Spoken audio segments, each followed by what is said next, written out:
Barka da safiya, good morning. Barka da rana, good afternoon. Barka da yamma, good evening. Sai da safe, good night. And now we are going to learn about numbers, counting figures in Hausa.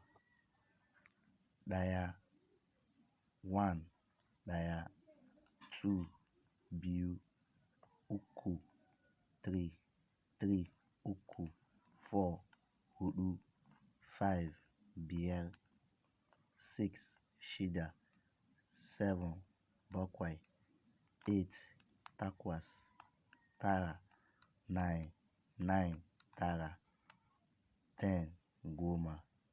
We go again. One, ɗaya, two, biyu, three, uku, four, huɗu, five, biyar, six, shida, seven, bakwai, eight, takwas, nine, tara, 10, goma. This is where we come to the end of our class for today. Please subscribe to this channel to learn more about Hausa language. Thank you.